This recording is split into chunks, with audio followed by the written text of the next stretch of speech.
नमस्कार, स्वागत है आपका इंडिया न्यूज 28 में। आइए बात करते हैं इस वक्त की बड़ी खबर की। निरसा में हाईवा मालिकों का रेल रोको आंदोलन, एमपीएल प्रबंधन पर वादा खिलाफी का आरोप। धनबाद के निरसा से इस वक्त की बड़ी खबर सामने आ रही है, जहां हाईवा मालिकों ने एमपीएल प्रबंधन के खिलाफ अनिश्चितकालीन रेल रोको आंदोलन शुरू कर दिया है। एमपीएल प्रबंधन द्वारा हाईवा मालिकों के साथ किए गए वादों की अवहेलना और कथित हिटलरशाही रवैये के विरोध में यह आंदोलन प्रारंभ किया गया है। हाईवा मालिकों का कहना है कि प्रबंधन ने पूर्व में हुए समझौते का पालन नहीं किया और अब कोयला परिवहन सड़क मार्ग के बजाय रेल मार्ग से किया जा रहा है, जिससे सैकड़ों हाईवा मालिकों के समक्ष रोजी रोटी का संकट खड़ा हो गया है। इस आंदोलन का नेतृत्व निरसा के विधायक अरूप चटर्जी कर रहे हैं। उनके नेतृत्व में सैकड़ों की संख्या में हाईवा मालिकों ने सिंदरी मोड़ से खुशरी मोड़ तक एक विशाल रैली निकाली। इसके बाद सभी आंदोलनकारी एमपीएल रेलवे ट्रैक पर पहुंचकर धरना पर बैठ गए और प्रबंधन के खिलाफ जमकर नारेबाजी की।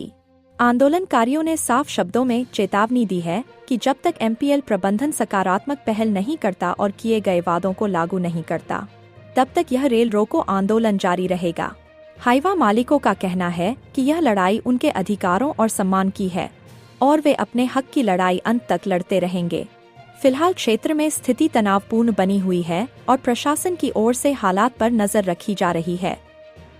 धनबाद जिला ब्यूरो पप्पू केवट की रिपोर्ट। जब से माइथन पावर लिमिटेड बनी है उस समय हाईवा परिचालन अच्छे तरीके से चलती थी और काफ़ी लोग जो है हाईवा परिचालन करके अपनी जीविका लेकिन पिछले 3-4 सालों से ये देखा जा रहा है जो आस्ते आस्ते रोड ट्रांसपोर्टिंग जाता है, यहाँ रेलवे से जो रेक लोडिंग होती है वो ज़्यादा से ज़्यादा हो रही है, जिसके कारण लोकल रोजगार जो है वो सीमित हो जा रही है। लोग गाड़ी खरीद कर महीना में 10 ट्रिप भी नहीं हो रही है, जिसके कारण लोगों में रोजगार की समस्या आ जाए। तो इसी कारण से आज लोगों ने रेलवे जाम की नोटिस देकर यहाँ पर रेलवे ट्रैक बंद किए, जो जब तक वार्ता सफल नहीं होती है, जब तक इन लोगों से इनकी समस्या का समाधान नहीं होती है, तब तक रेलवे जाम। दादा यहाँ पे ना ही अध्यक्ष है ना ही सचिव है, जो हाईवा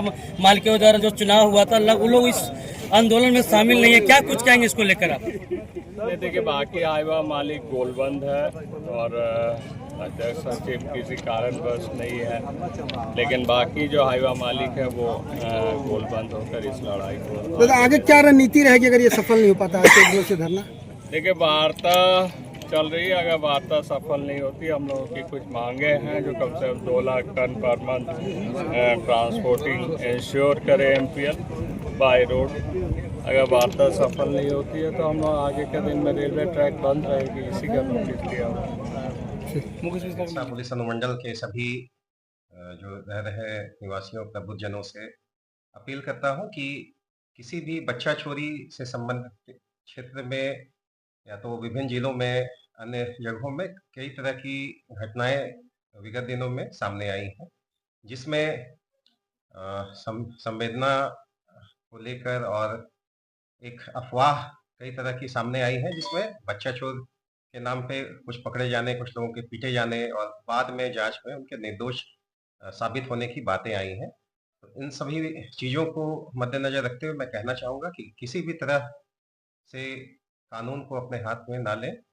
अगर किसी भी तरह का संदेह होता है तो तुरंत जो हमारा डायल 112 जो पहले डायल 100 के नाम से हुआ करता था, पुलिस को तत्काल इसकी सूचना दें।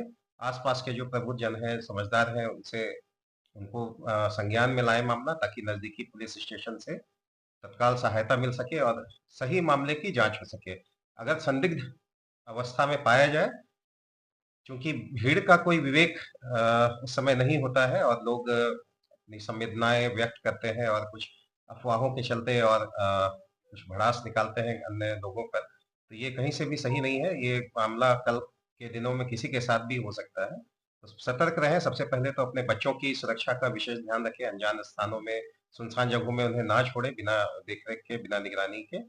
और अगर इस किसी तरह की संदेहास्पद परिस्थितियां सामने आई तो उसको तुरंत पुलिस के सामने रखें। डायल 112 तुरंत राहत पाने का बहुत ही अच्छा विकल्प है, तुरंत उससे पुलिस सहायता मिलेगी। या तो अन्य जो पुलिस थाने नजदीकी पदाधिकारी हैं उनके संज्ञान में मामला लाएं, तो ताकि जो सही रूप में मामले सामने आए उनकी जांच कर हम लोग सही रूप में अगर कोई दोषी पाया जाता है तो उन पे कड़ी कार्रवाई कर सकें, और उसमें जनता का निश्चित रूप से सहयोग अपेक्षित है। लेकिन अगर किसी को अपने पाया भी जाता है तो आप लोग उनको पकड़ के तुरंत उसकी सूचना दें, किसी भी तरह का मारपीट नहीं करें और उनको हमें अपना काम करने दें। कानून सम्मत जो होती है कार्रवाई उस पर की जाएगी, अन्यथा अनावश्यक कानूनी के जो है कई निर्दोष लोग भी फंसते हैं और जो भीड़ के बहकावे में आकर या पुराने सोशल मीडिया पोस्ट से कुछ लोग प्रभावित होकर विभिन्न तरह की गतिविधियों को अंजाम देते हैं अपने निजी स्वार्थ के लिए या निजी लाभ के लिए। तो ये इन सभी चीजों से बचने की आवश्यकता है।